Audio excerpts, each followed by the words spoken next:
Hello, everyone. I just from from one newbie to other newbies. I just want to talk about some common newbie mistakes and some tips and tricks. Well, maybe not tricks so much, but just some tips. If you are brand new and just getting into this hobby. The first thing I want to talk about is actually shopping for balasongs. If you saw one of these and, just looked up Squint Industries Cracker Rack, and you would see they're very expensive. However, these are clones, and the clones are people argue between 90% to 98% what the real thing is. And these range from between 50 and $65. These four clones right here, when their counterparts are about 250. So, obviously there's a huge savings there. Now the question becomes, where do I order from that's safe? Two places I know of that's safe, and I'm speaking as an American here, but I do have a couple of tips for some international people that might, be brand new to this also. Kolisong.com, that starts with a K, Kolisong. Kolisong.com has a great selection, amazing customer service. The owner, Kotlin, handles questions really quickly. He's keeps you updated on when new things are coming in stock. It's just a great site. The wait time between ordering and getting your item is typically between 2 to 3 weeks. I ordered this one from him, and I have a replicant coming from him too. The others I ordered from BBKS, which is Balisong Butterfly Knife store, on AliExpress. They were my first ones I tried, and they were safe too. I just prefer Kolisong due to the superior customer service, and well, the prices are pretty similar. But on Kolisong, what you see is what you get with the price, because the tax and the shipping is included in the price if you're in America anyway. There's another site that is called CLI Song, another Kolisong, I guess. I don't know, probably trying to rip off Kotlin there.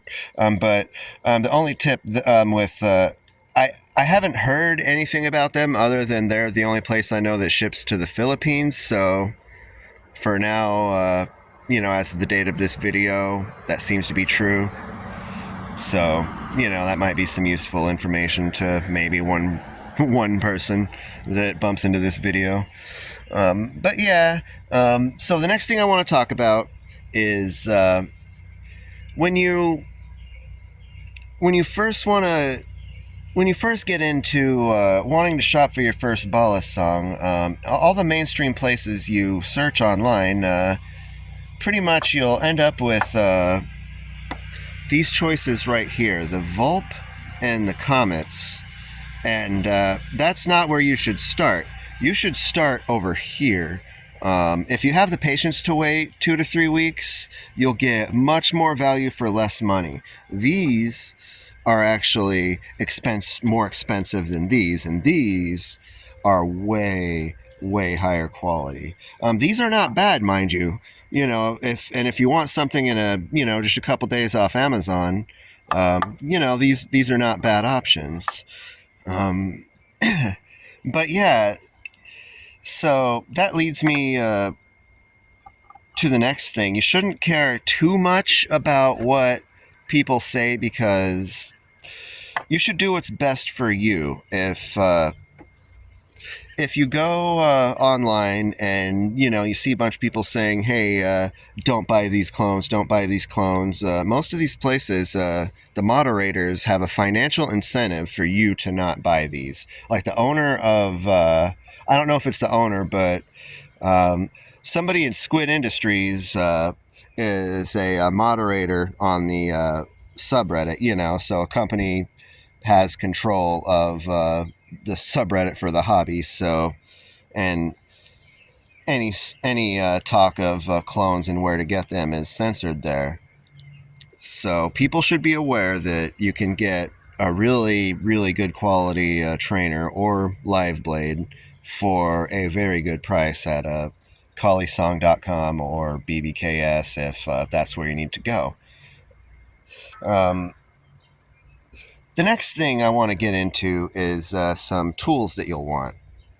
You'll definitely want a decent T10 driver, and you want it to be fairly long too if you can get it like that, because you'll need it to help you align if you take apart anything. And C-clamps are also extremely useful because Zen pins will pop out oftentimes, and you can use these to just push them back in. And I've had to do that with this one once, and you can see this one, I guess, is kind of popping out a little bit more, but I've used this one more than any other. I should probably just clamp it.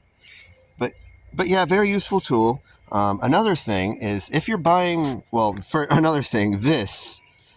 you buy a Balisong, you'll usually get some type of blue liquid in a bottle. This is absolutely not lubricant. This is Loctite. Do not use this as lubricant, as you will ruin your Balisong.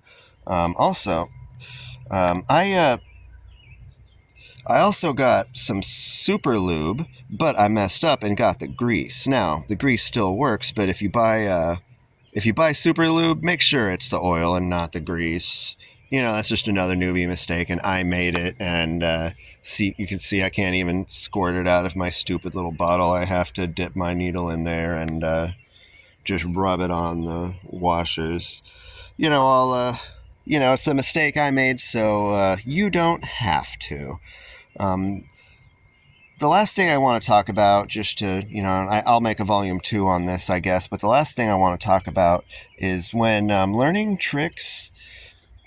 The biggest mistake I see others that I'm trying to teach how to do tricks is, and they exaggerate their motions a lot. You don't need to move your elbow and your shoulder so much, and also you generally want to hold it in front of you. That's my dog. Anyway, you want to hold it in front of you and keep it relatively the same. I'm looking for the word, but you'll just want to keep it pretty level to your body. You don't want to keep it, out to your right or out to your left or anything like that. And also, you don't need to use much force at all. I mean, I messed that up, but yeah, you don't need to use much force at all to get most of the tricks down. So you don't need to overdo it.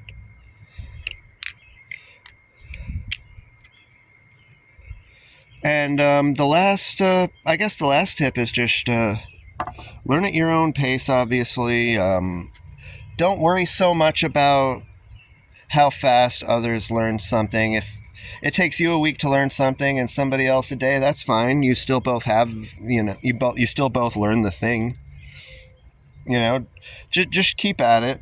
And one thing that will surprise you is, and I guess I'll leave you guys with this. This is the last tip for this one. Your subconscious will work on things that you are consciously working on. Now, what I mean by that is, if you were spending all day trying to do, and that was just happening all the time, you're just